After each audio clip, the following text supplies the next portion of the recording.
Good morning. Welcome to another Sunday. Yay. Let us go ahead and jump in with our prayer. Lord, you have been generous with love, grace, and friendship. Help me to demonstrate the generosity you've shown to me. Amen. So today we are going to,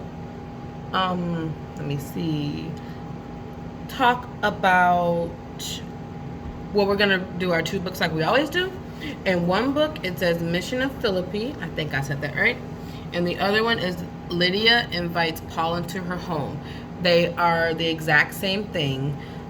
It's from the book of Acts, chapter 16, verses 11 through 40.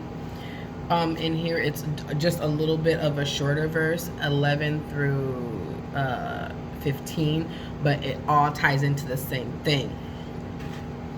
So we're going to go ahead and do like we always do. We're going to go ahead into our books. So this book once again, and our yellow book down here. And we're going to go ahead and talk about, it's like Lydia. On another journey, Paul traveled with a believer named Silas. The two of them sailed to Philippi and stayed there for a while, praying and telling people about Jesus. One Sabbath, they went to the river to pray. They sat down and spoke to the women who were gathered there. One woman named Lydia was listening. She was from a city called Thyatira. Oh, I hope I said that right. And she had a business selling purple cloth. Lydia was a follower of God, and she listened eagerly as Paul and Silas talked about Jesus. Then she and all the people in her house were baptized. Lydia had a house large enough for guests. She said to Paul and Silas, "Come stay at my house." Another day, when Paul and Silas were going to a place to pray, Paul healed a slave girl. Her owners were angry that Paul had interfered with their slave. They dragged Paul and Silas to the city rulers in the marketplace. They said, "These men are disturbing our city. They are telling people to do things that are not legal here." The city rulers had Paul and Silas beaten and thrown into jail. They told the jailer, "Make sure they do not get out." Paul and Silas sang and prayed while they were in jail. The other prisoners listened. Suddenly, at midnight, the earth shook and the jail doors opened. The jailer woke up and was afraid that his prisoners had escaped. But Paul and Silas had not run away. Instead, Paul shouted, "We are all here." Then Paul and Silas began to tell the jailer about Jesus. The jailer took Paul and Silas home with him and took care of them. Then the jailer and his family were baptized. In the morning, the city rulers apologized to Paul and Silas and let them go. Paul and Silas went back to Lydia's house. After they had seen and talked with their friends there, they left and continued their travels. So that is our story, and let's go into our questions now. So imagine singing praises to God while in chains. So imagine that you are these men, Paul and Silas. So imagine that you were them in jail, in chains and shackles, because they don't have it on their hands, but if you look kind of closely, you'll see that they have chains and shackles on their ankles. So how do you so imagine what it would be like to sing praises to God while in those chains. You can't go anywhere. You're stuck in jail. And all you have, and all you're able to do is sing and pray to God. So,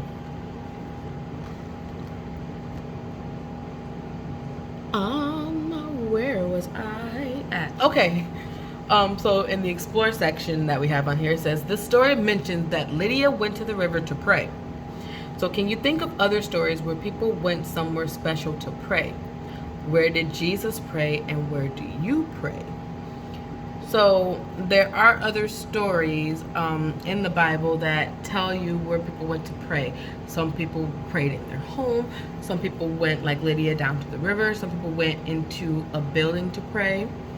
So there are different places that people pray. So where do you specifically pray? You can pray anywhere. You can pray in the bathroom. You can pray in the classroom. You can pray in your bedroom, the living room, even at a store, in your car. So think of places that you pray to God as well. In the Connect section, Paul and Silas showed kindness while they were in jail. So what are some unusual places where you could show kindness? So an unusual place to show kindness, like they said, was in jail. So what's another place where it would be very interesting, kind of unusual, a weird place to show kindness? I don't know, maybe a public bathroom?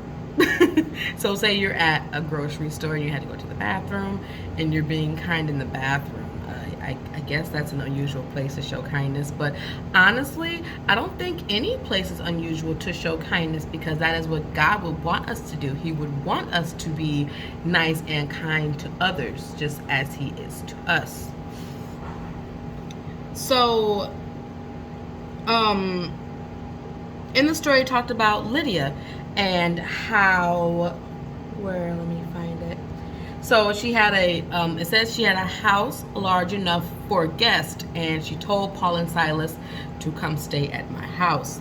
So, it says, how did Lydia take care of others? So she gave Paul and Silas a place to stay, and she made sure that she gave them food, and she was very nice and kind to them.